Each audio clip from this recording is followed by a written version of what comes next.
onde vem. Boa noite, somos as alunas Aisa, Daniela e Larissa e vamos falar sobre laqueadura. Mas antes de saber o que é laqueadura, precisamos entender sobre o sistema reprodutor feminino. O sistema reprodutor feminino, além de produzir os hormônios sexuais e óvulos, é onde se dá a fecundação. É no seu interior que o feto se desenvolve. Ele é composto por uma região interna e externa, sendo os ovários, tubas uterinas ou trompas de falópio, útero e vagina, os órgãos que fazem parte do sistema genital interno da mulher. Dentro dos ovários são produzidos ovócitos, células sexuais femininas que antes da fecundação são chamadas de óvulos. Durante o ato sexual, o espermatozoide é liberado na vagina. Quando essas células entram no órgão genital feminino, elas passam pelo útero e seguem em direção às trompas de falópio, onde irão encontrar o ovócito para que seja fecundado. A partir daí, forma-se o zigoto, célula que dá origem ao feto. Sabendo que é nas trompas que ocorre o encontro do óvulo com os espermatozoides, a laqueadura trata-se de uma cirurgia feita nessa região onde as trompas uterinas são amarradas ou cortadas, impedindo a passagem do óvulo.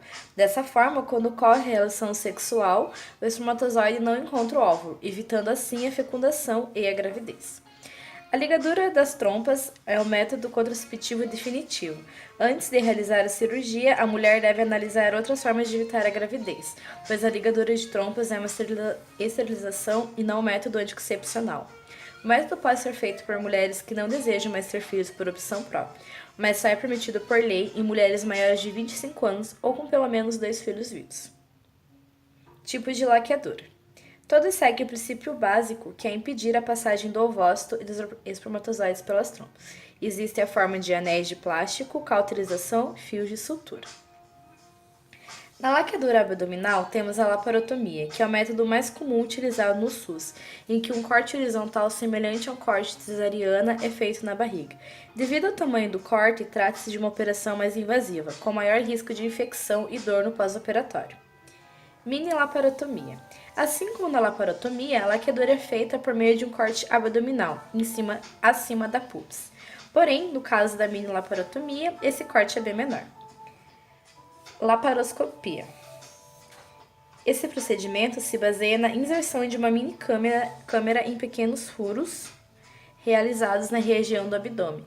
Por ser menos invasiva, possui menor risco de infecção, cicatrização menos aparente, maior chance de eficácia e recuperação mais rápida com relação à laparotomia.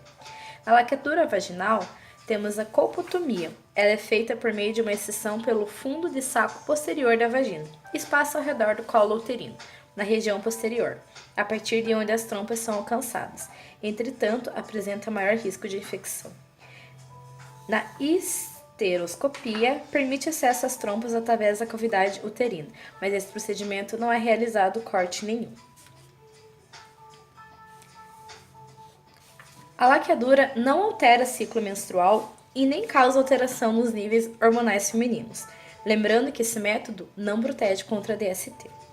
Agora vamos falar sobre vasectomia. Mas antes de falar sobre vasectomia, vamos falar sobre o sistema reprodutor masculino. O sistema reprodutor masculino é composto por testículos, epitídimo, ductos deferentes, vesícula seminal, próstata e pênis.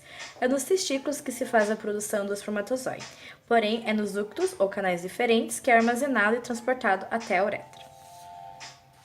A vasectomia trata-se de uma pequena cirurgia feita no homem após anestesia local. É feito um pequeno corte no saco escrotal para localizar os canais deferentes por onde passa o sêmen com o espermatozoide.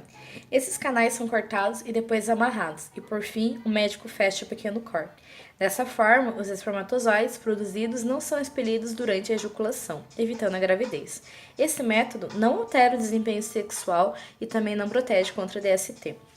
A vasectomia é um procedimento irreversível, mas a taxa de sucesso à cirurgia e de reconexão entre os canais varia de homem para homem. Por isso, a opção pela cirurgia precisa ser muito clara para o paciente e para a companheira.